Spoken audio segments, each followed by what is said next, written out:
मुझे लगता है कि अब इसके बाद जो आम आदमी पार्टी जो भारत की राजनीति में मूल्यों की राजनीति स्थापित करने का दावा करके आई थी, वो सबसे मूल्यहीन पार्टी दिखाई पड़ रही है। और मैं कह सकता हूं कि दिल्ली की जनता आज अपने को ठगा हुआ महसूस कर रही है। और इसके साथ मैं यह भी कहना चाहूंगा, अब एक के बाद एक नेता जिस प्रकार से उभरते चले आ रहे हैं, इसमें तो ऐसा लगता है कि दारू के दरिया में पता नहीं कितने डूबे और उतराए हुए हैं।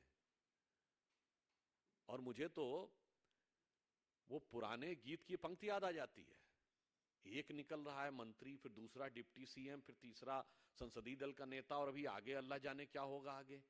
तो मुझे वह पंक्ति याद आती है, जिसको देखो वही आज मदहोश है, आज तो ये दीवाना गजब ढा गया। मतलब अब एक के बाद एक जिस प्रकार के कैरेक्टर्स उभर के सामने आते जा रहे हैं, मुझे लगता है इसके बाद श्री केजरीवाल जी की बातों की निर्लज्जता और धृष्टता पूरी तरीके से जनता के सामने आ गई है। इसलिए हमारा यह मानना है कि अब यह देश की जनता के लिए भी एक विचार का विषय है, फूड फॉर थॉट है। जो लोग राजनीति में नए प्रयोग की बातें करते हैं, यह एक्सपेरिमेंटल पॉलिटिक्स का दौर अब नहीं है। भारत प्रखरता के साथ, दृढ़ता के साथ और नई भूमिका को निभाने के लिए जहां विश्व पटल पर उभर रहा है, यहां ये तरह तरह के एक्सपेरिमेंट्स करने के प्रयास होते हैं। उन एक्सपेरिमेंट्स का परिणाम कितना दुखद और देश के लिए खतरनाक हो सकता है, और उन प्रयोगों के चेहरे पर चढ़ा हुआ मुखौटा कितनी जल्दी उतर सकता है, यह भी समझना चाहिए। बहुत स्पष्ट है कि अब किसी भी प्रकार का प्रयोग भारतीय राजनीति के लिए घातक हो सकता है। यह मेरे विचार से आम आदमी पार्टी के अन्ना आंदोलन से निकली आम आदमी पार्टी के इस चरित्र के बाद यह भी एक विचार के लिए तथ्य देश की जनता के सामने है, और देश की प्रबुद्ध जनता इसे समझ रही होगी। धन्यवाद।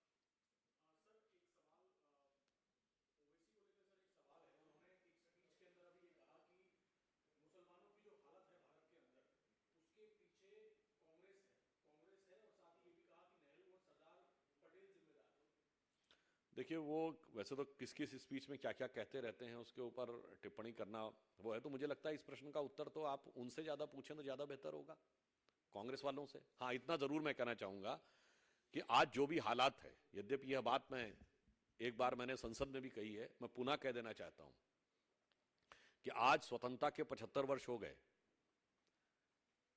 मैं ओबीसी जैसे लोगों को भी स्पष्ट बता देना चाहता हूं कि जब यह देश स्वतंत्र हुआ तो जिनको आज माइनॉरिटी कहते हैं, उनमें से कितने लोग ऐसे थे जिनके राजे रजवाड़े थे? कोई जैन रियासत थी क्या? कोई क्रिश्चियन रियासत थी, या पारसी रियासत थी, या यहूदी रियासत थी? इक्का दुक्का महाराजा पटियाला वगैरह को छोड़ दें तो बस एक दो ही सिख रियासतें थी, और लाइन लगा के मुस्लिम रियासतें थी। नवाब पटौदी, नवाब जूनागढ़, नवाब भोपाल, नवाब लखनऊ, हैदराबाद के निजाम। तो फिर क्या हो गया भाई? आप तो सुल्तान आलम थे, हुजूर नवाब थे, क्या हो गया? इसलिए मैं जो बात बोल चुका हूं, ओवैसी जी को समझना चाहिए कि जो हुक्मरान वक्त थे वो आज मजलूम हो गए, क्योंकि सेकुलरिज्म के जाल में ऐसे फंसे कि उल जलूल हो गए।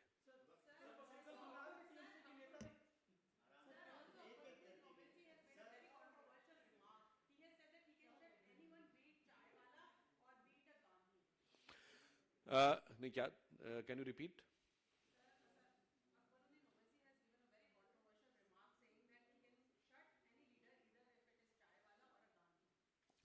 Actually, can you point out any of his statement which is non-controversial? There are certain leaders who live up their politics only on the basis of the controversy.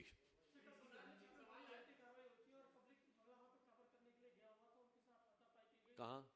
Bengal में टीएमसी के नेता ने छापामारी हुई थी, भरपूर तरीके से कार्रवाई और कैमरा तोड़ने की भी कोशिश की। देखिए, पश्चिम बंगाल में जिस प्रकार का वातावरण है और पुलिस का जिस प्रकार का दुरुपयोग है, ये मैं नहीं कह रहा हूं, कांग्रेस पार्टी के संसदीय दल के नेता अधीर रंजन चौधरी ये कह चुके हैं कि there is no democracy in Bengal, और कांग्रेस तृणमूल कांग्रेस की गवर्नमेंट को उन्होंने मर्डरर टाइप कहा है, कोर्ट में भी गए हैं। तो भाई हमारी बात पे यकीन ना हो तो अपनों की बात पे तो यकीन कर लें। हमारे कार्यकर्ताओं के साथ होता हुआ अत्याचार विपक्ष को दिखाई नहीं पड़ता है, तो अपने कार्यकर्ताओं के साथ होता हुआ अत्याचार अनाचार तो देख लीजिए। मगर क्या करें कि मोदी विरोध का इतना इश्तेहार आंख पे चिपक गया है कि अपनी कार्यकर्ताओं का भी उनको अत्याचार दिखाई नहीं पड़ता।